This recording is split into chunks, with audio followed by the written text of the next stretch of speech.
get stuck on a night like tonight without propane. Welcome to an unseasonably warm Grand Marais. It's currently 40 degrees right now and it's been raining all day. But it's supposed to get below freezing very soon and get into the single digits tonight with the potential for 4 to 6 inches of snow. The county already issued that they can't maintain all the roads. So we're gonna have to see if we can make it with the van here. See if we can get to the cabin and batten down for the weather to come. It's gonna be an interesting one. This is very, very odd weather for this time of year. We're on our way back now, and we're just gonna have to make do with what we got. Looks like it's already switching over to snow, and this is how it's gonna be for the rest of the night. All right, we're officially below freezing now. The temperatures are dropping very fast, and it's just been a slushy mess all day. So now that we're below freezing, this is gonna turn into a really, really, really slick situation. Okay, moment of truth. Let's see if we can make it. Try to get some speed.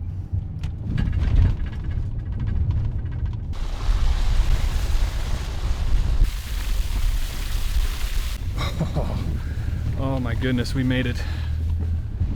I mean, I'm not kidding you guys. If I was another 15 minutes later, I don't know if we would have made it up this trail. Now it's just up to my own 2 feet, and I can trust that. All right, so I think I'm gonna have to do multiple trips to the cabin. It's time to get packed up. The winds are definitely picking up. I'm not even sure how useful my snowshoes are gonna be here, but I'm probably gonna want it on the way back once we get these potentially 6 inches of snow.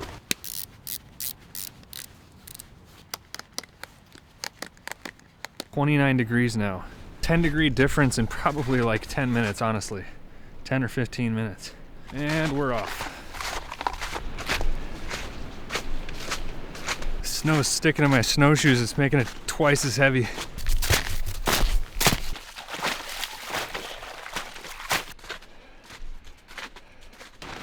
Okay. First trip's done. Oh, I'm really warm. I'm sweating bad, but my fingers are numb. I can no longer see Lake Superior behind me. Probably covered up by all that snow that's coming in. It's time to go for the last load. And I think this time I'm gonna employ the portage pack, because I gotta bring you guys along too. And not that I don't like having you along, but it does make it a little harder to portage and snowshoe and hike with a bunch of stuff. So I use my portage pack from canoe season, so I can load it up with as much gear as I can. A sled would probably be a little easier, but I don't own a sled, so I'm gonna have to look into getting a polk. It'd definitely be helpful for those heavier payloads.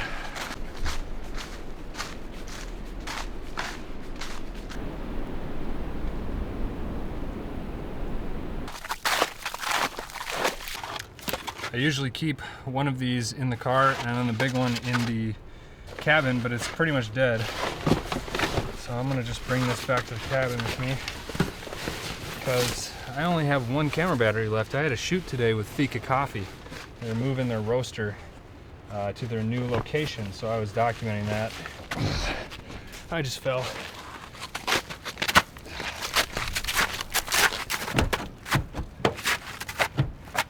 Gonna do a double check to make sure I got everything, and then we're gonna make our last hike over. Yeah, that temp is dropping real fast. It's gonna be a cold one tonight, ladies and gentlemen.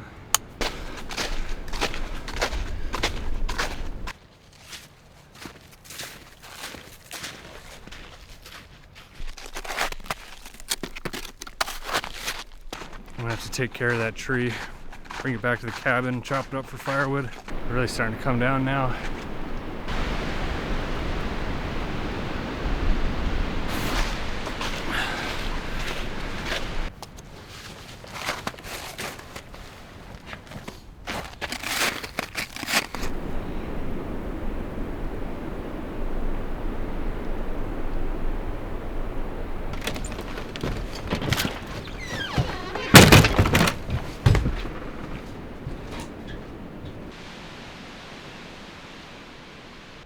it's currently 25 degrees out.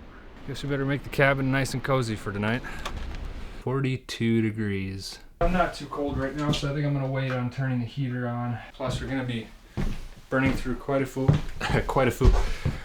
bit of fuel for what we're gonna be making for dinner tonight. It's currently 3:30 right now, and it's already starting to get dark. Feels good to be back in the cabin. A quick little tour of the cabin here. It's pretty much just one room. I have this kitchenette area with the propane fridge and range and stove. The oven does not work. I don't use the propane fridge because I don't want to burn through the propane when I could use it for the heat. And for heat in here, we have this wall heater that pulls from the propane, of course. And then obviously there's a loft up there, and that's where I sleep. Beyond that, that's pretty much it. There is a storage closet back there as well. And then I kind of hang out in this little corner, almost like my living room. All right, you guys, bad news. I can't find my headlamp, which means it's probably back at the car, and that is such a crucial part of day-to-day living out here without electricity. So I guess we're going for one more hike.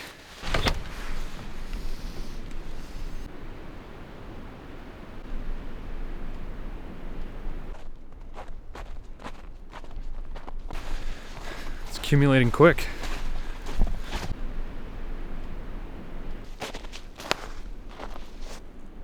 .22 degrees now.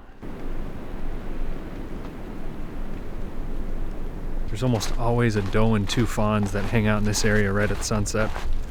I wonder if I'm going to run into them, although I'm not sure what they're going to be doing during a storm like this. Looks like the road in got plowed. We're kind of getting to a point where it was like bottoming out on the van, so I'm glad they were able to get that cleared out.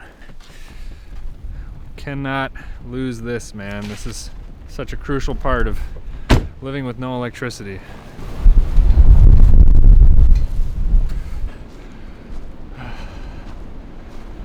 Feeling like I'm in an episode of Game of Thrones or something. Winter is here.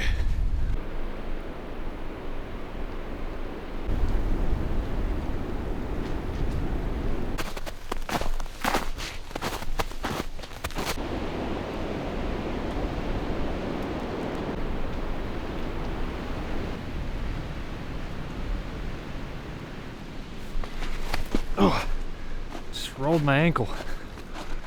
The winds are really isolated and they're really high, but man, when they get going, you can see these trees just bending.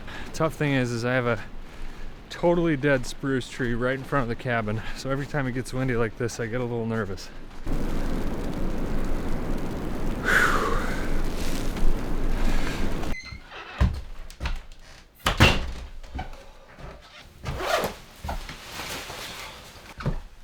I think the cold's already getting the better of my headlamp. I can't emphasize how much a headlamp is useful. I mean, we don't have electricity, so there's just no light.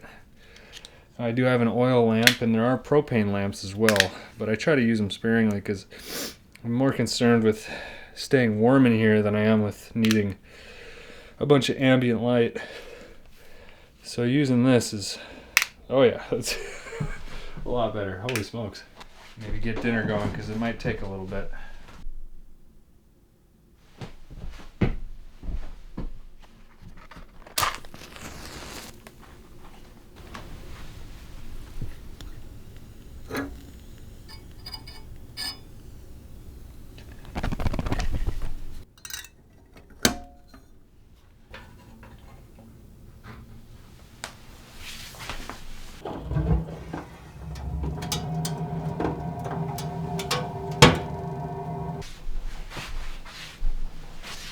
Tonight we're going to be making beef burgundy, except I'm no fancy chef, so instead of insulting people who actually make beef burgundy, I'm going to make my own version called beef boreal.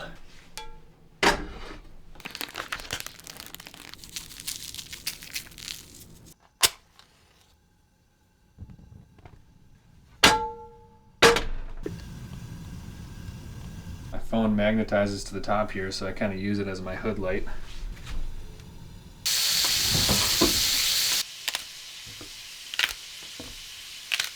I have to restrain myself from putting too many ingredients in here. I only have a minimal sized pot to really work with, but I almost always overfill my pot when I'm doing a beef stew.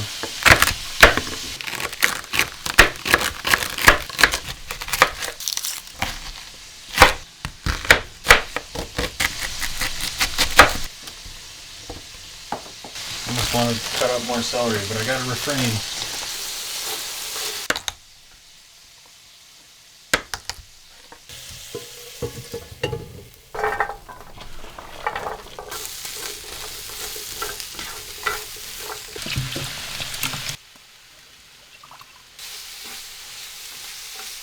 I've heard this referred to as garlic, which I kind of like that.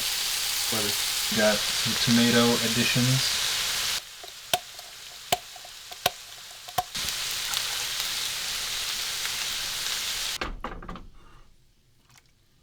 Oh boy, we're cutting it close.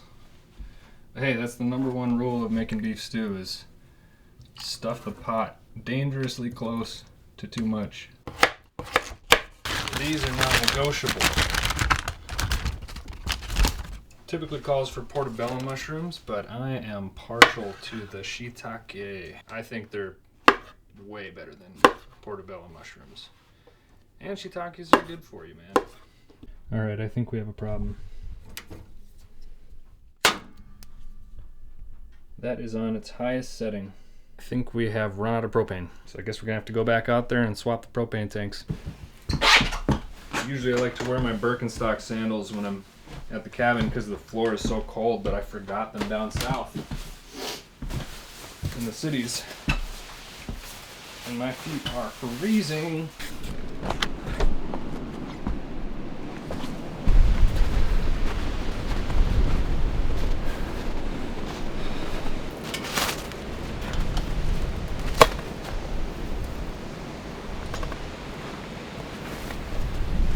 Ah, crap, I forgot my wrench.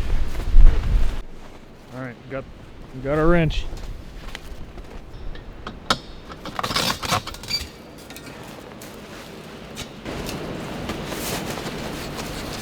Oh, it's frozen to the ground. There we go.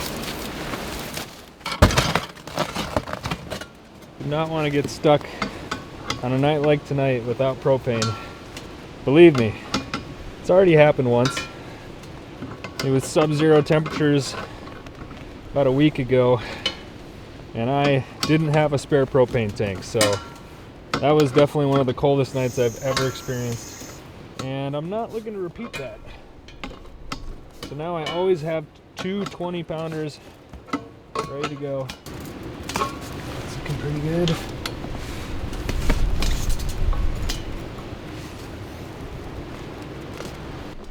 Okay.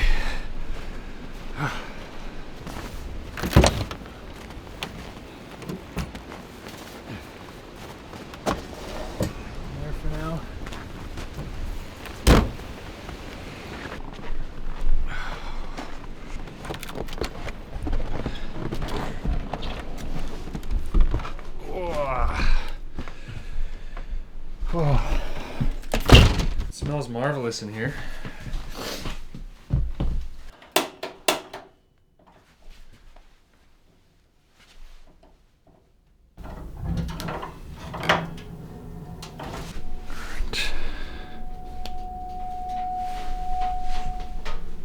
Okay, that was freaky.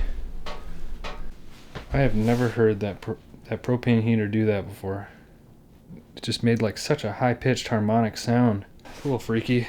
Propane stuff kind of freaks me out, I'm not gonna lie. There we go.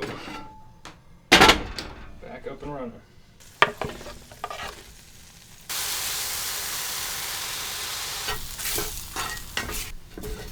We're all fitting in the pot, damn it. Nothing you can do about it. I'll just clean this off real quick. And then we're just gonna let the stew stew.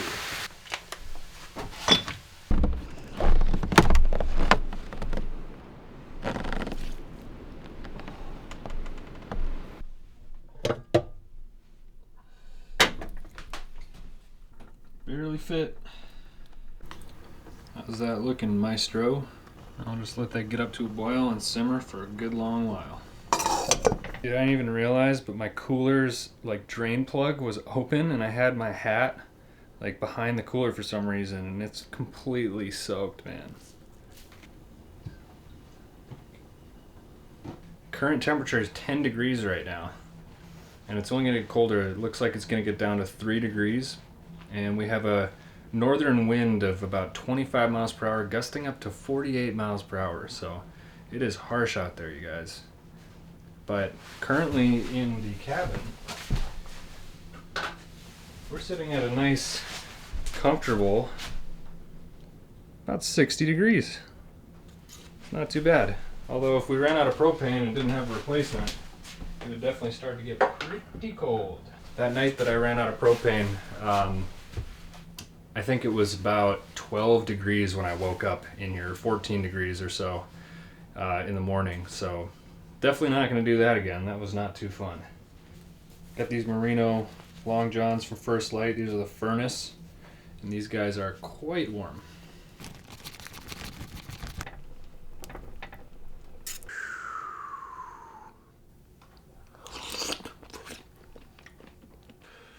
Oh yeah, that'll warm you up.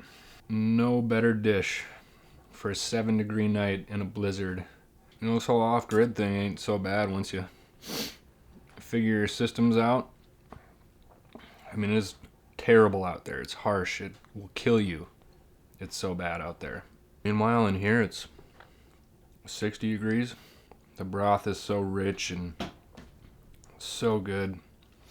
Perfect for a 7-degree night during a blizzard on the North Shore Lake Superior. Got some movies downloaded on the laptop. I think it's gonna be a good night. Cheers. And you add like beef stock, tomato, red wine. It's just so rich in the best way possible. I wish you could be here, because I'd share some of this with you, but I'm grateful that you're here in spirit, and if you made it this far, I just gotta say thank you.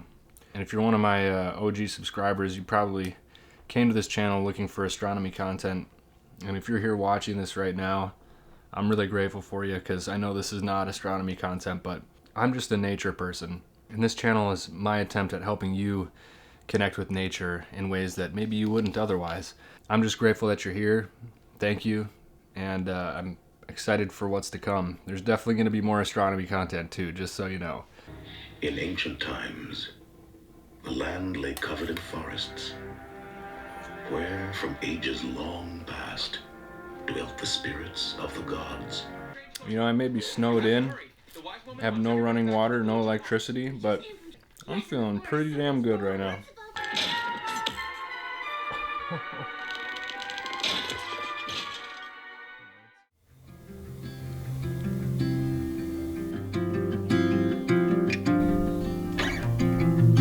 Well, we survived the storm, everybody.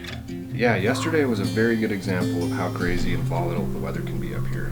It could actually potentially be fatal. When you're living off-grid, you're just trading conveniences for skills. The more skills that you have, the more convenience you can have in a position like this where you don't have running water or electricity, offloading that convenience with self-sufficiency. And that's something I've always wanted to do, is live as minimal of a life as I can, have the lowest carbon footprint possible, you know, produce the least amount of waste. And this is just one small step in a very large sequence of events that I'm looking to take place in my life, where I eventually have my own homestead, where I'm living completely self-sufficient. I forage, hunt, fish for my food. I garden, pack and can and preserve for the winter so that I can continually feed off of my own food bank. Just kind of be a model for how, you know, you can essentially live a very minimal, sustainable, close to nature lifestyle.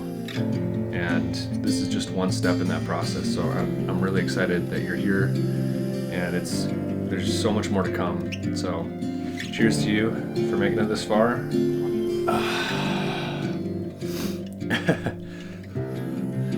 Still a little cold in here. The calm after the storm. And there's a lot more to come.